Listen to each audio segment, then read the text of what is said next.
नमस्ते, म विनोद तुम्छा राई। आज यहाँहरूमाझ अहिलेको वर्तमान हाम्रो देश नेपालको अवस्था परिस्थिति र हिजोको विगतमा भएको ती घटना परिघटनाहरूको केही सारांशमा आफ्नो भनाइ राख्ने अनुमति चाहन्छु, स्वीकार्नुहोला। र अहिलेको वर्तमान सरकार, बालेन सरकार एकदमै पावरफुल सरकार, लगभग 2/3 बहुमतको सरकार। जनताले जेनजी भाइ बहिनी भन्ने बित्तिकै नयाँ पुस्ताले दिएको त्यो भोटलाई सही सदुपयोग गर्न नसकेको महसुस भएको छ। हिजो 10 वर्षे जनयुद्ध, त्यस्तै गरी जेनजी आन्दोलन को जगमा, त्यसको आडमा बनेको यो बालेन सरकारले गर्नुपर्ने कामहरू भन्दा धेरै नराम्रो कामहरू गरिरहेको मैले चाहिँ पाइरहेको छु। यो सरकारले धेरै कामहरू गर्नुपर्ने छ र थियो र गर्नुपर्छ भन्ने मेरो हो। यो पुरानो व्यवस्थालाई संशोधन गरेर, परिमार्जन गरेर, कानुनहरू इम्प्लिमेन्ट गरेर देशलाई एउटा सुशासन र समृद्धिको एउटा सुनौलो, यो देशको सुनौलो भविष्यको एउटा ट्र्याक, एउटा मार्ग, एउटा त्यो बाटो तयार गर्छ होला भन्ने मलाई लागेको थियो। तर विडम्बनाको साथ भन्नुपर्छ, आज जेनजी भाइ बहिनीहरूलाई को त्यो सपना, ती शहीदको सपनालाई आज अधुरै एउटा भोट ब्याङ्कको रूपमा मात्रै प्रयोग गरेको मैले महसुस गरेको छु। आज सुशीला कार्कीको जुन सरकार थियो, एउटा सर्टेन टाइम, जुन चाहिँ जेनजी आन्दोलनबाट आएको एउटा आपतकालीन सरकारले आफ्नो कर्तव्य चाहिँ पुरा गरेको छ भन्ने मलाई महसुस भएको छ। त्यसमा सुशीला कार्कीको यो सर्टेन टाइमको यो सरकारलाई म धन्यवाद दिन चाहन्छु।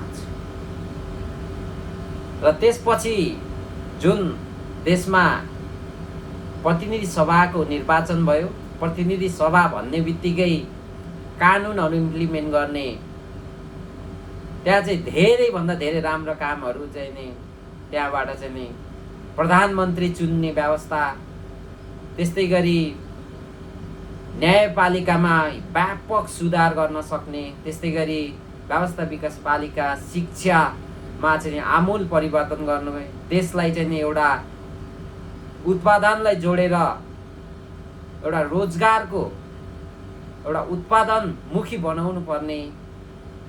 त्यस्तै गरी हिजो अस्ति मात्रै यो सदनले यो चाहिँ यो प्रतिनिधि सभाको सदस्य, यो संसदहरू भनेको सदस्यहरू,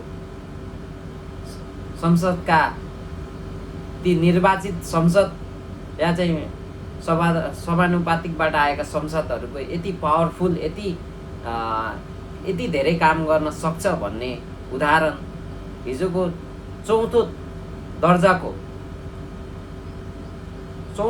दर्जाको एउटा न्यायाधीशलाई यो देशको सर्वोच्च अदालतको प्रमुख न्यायाधीश बनाउन सक्ने व्यवस्था यो पार्लिमेन्टले दिएको छ। तर आज विडम्बनाको साथ भन्नुपर्छ, नेपाली जनतालाई एउटा भोट ब्याङ्कको रूपमा प्रयोग गरेर सुकुम्बासी बस्तीमा डोजर चलाएर यो बालेन सरकारले, त्यति मात्रै भएन, नेपाली लगभग 3 करोड जनतालाई 28 अरब ऋण टाउकोमा भारी बोकाएर सहकारी ठगीहरूलाई आम माफी उन्मुख दिएर आज सहकारी पीडितहरूलाई राज्यको कोषबाट, राज्य यो सरकारको ढुकुटीबाट किस्ता सम्बन्धीमा पैसा फिर्ता गर्ने कामहरू गरिरहेको छ। विडम्बनाको साथ भन्नुपर्छ। आज सहकारी ठगीहरूलाई पुरानो सरकारले त एटलिस्ट मुद्दा चलाएको थियो, एउटा विचाराधीन अवस्थामा त राखेको थियो। तर बालेन सरकारले एउटा यो व्यवस्थालाई नै परिमार्जन गरेर, संशोधन गरेर देशलाई एउटा निकास देला भनेको त आज ती निर्वाचित प्रतिनिधि सभाको सदस्य संसदहरू आज संसद हलमा पनि कानुन निर्माण गर्लान् भनेको, विभिन्न कुराहरूमा छलफल गर्लान् भनेको त आफ्नै पारामा जनतालाई व्यवस्था गरेको, जनतालाई चाहिँ नि तिरस्कार गरेको महसुस भइरहेको छ। आज यो बालेन सरकार हिजोको तत्कालीन राणा र राजा र देउबा र केपी ओलीको सरकार भन्दा केही फरक नौलो मैले चाहिँ महसुस गरेको छैन।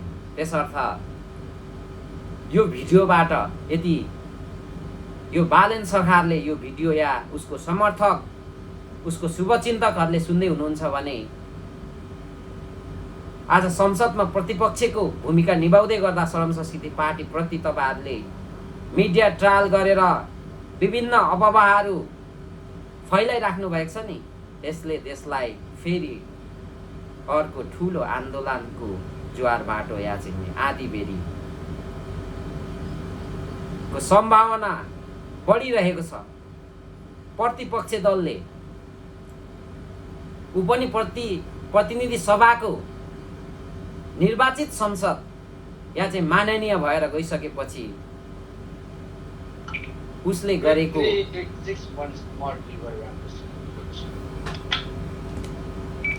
उसले गरिरहेको जायज र राम्रो कुराहरूलाई तपाईहरूले जसरी मिडिया ट्रायल र अफवाहहरू फैलाउँदै तिरस्कार गरिराख्नु भएको छ नि, फेरि त्यसमा एउटा ठुलो सङ्कट तपाईहरूले निम्ताइराख्नु भएको छ। तर बालेन सरकार, यदि तिमी सुध्रेनौ भने, यदि तिमीले जनतालाई यसरी नै तिरस्कार गर्यौ भने तिम्रो सरकार पनि रहन्छ भन्ने मलाई लाग्दैन। जनतालाई चाहिएको छ सुशासन, समृद्धि, विकास, स्वास्थ्य, रोजगार। यो कुराहरूलाई पो तिमीले त आफ्नो मेन मुद्दाहरू बनाएर काम गर्छौ होला भनेको त तिमी त संसदमै उपस्थित नभइकन आफ्नै तालमा, आफ्नै सुरमा तिम्रा भिजिलान्ते, तिम्रा कार्यकर्ताहरूलाई तिम्रा मिडिया ट्रायल गराएर के देशमा सुशासन र समृद्धि, विकास कस्तो खालको गर्न खोजेको? प्रश्न बालेन सरकारलाई, प्रश्न ती लोभी पापी स्वार्थीहरूलाई जसले चाहिँ आज यो देशमा फेरि एउटा ठुलो आँधीबेहरी, ठुलो सङ्कट निम्ताउँदैछ तिमीहरूलाई। हर्क साम्पाङले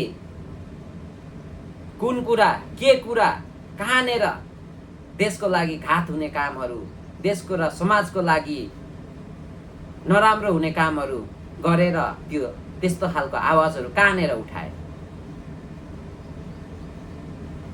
आज यो भिडियो हेर्दै हुनुहुन्छ भने तपाईहरूले पनि महसुस गर्नुपर्ने हुन्छ।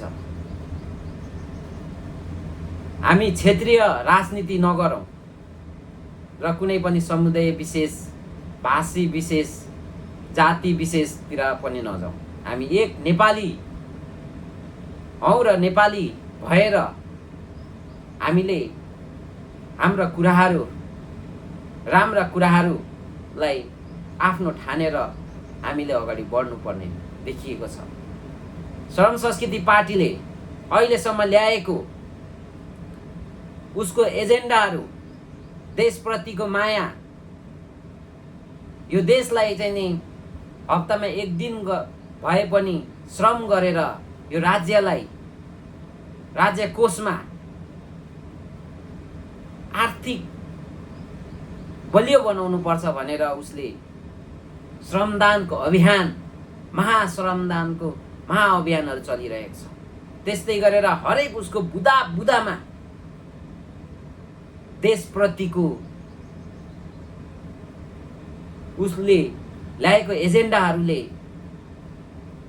एउटा निकास दिने र विकास दिने, सुशासन दिने, समृद्धिको चाहिँ नि एउटा बाटोहरू, ट्र्याक, एउटा स्ट्रक्चर, फाउन्डेसन तयार गरिरहँदा यहाँ केही समूहहरू भने हर्क साम्पाङको विरोध र अपवाहहरू गरेर राम्रोलाई नै नराम्रो बनाउँदै, नराम्रोलाई नै राम्रो बनाउँदै दोहोरो चरित्र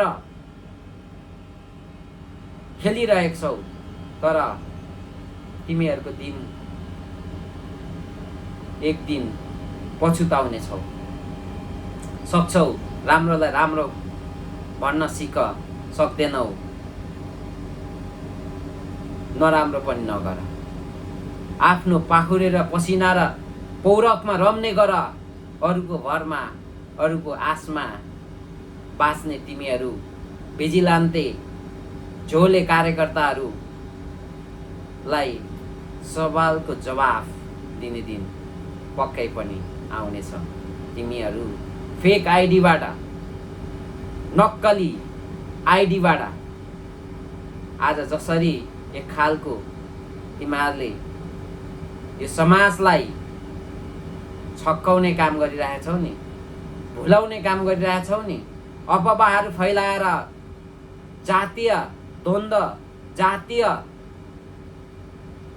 एउटा जुन तिमीहरूले एउटा जातीय ट्याग भिराएको छौ नि, तर सबभन्दा जातिवादी, सबैभन्दा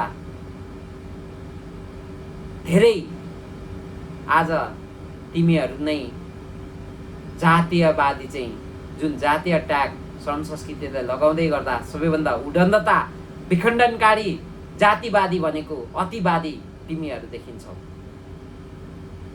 यो मैले कुनै पनि पार्टी र समुदायलाई दोषेको होइन, जसले यो देशमा पुरानै एकात्मक या चाहिँ नि पुरानै शैलीमा, पुरानै ती एउटा प्रथालाई चाहिँ नै कायम राख्न चाहन्छौ नि, तिमीहरू साम्प्रदायिकवादीहरू प्रति यो मेरो आक्रोश र मेरो यो आफ्नो भनाइ हो।